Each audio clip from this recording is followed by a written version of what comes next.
Ayun na nga guys, yung sinasabi ko sa inyo na ano kasi ng ibon yung apples natin. So kahit ganyan pa lang siya, so ayan, hindi na natin yan mapakinabangan kasi nga nalalaglag na. So marami siya sa ano, ayan, as you can see, ang daming nalalaglag lang kasi nga inaano na siya ng ibon.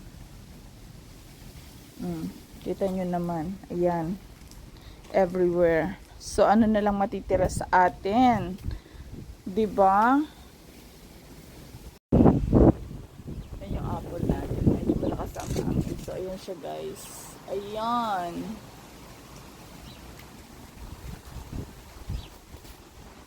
Nadadala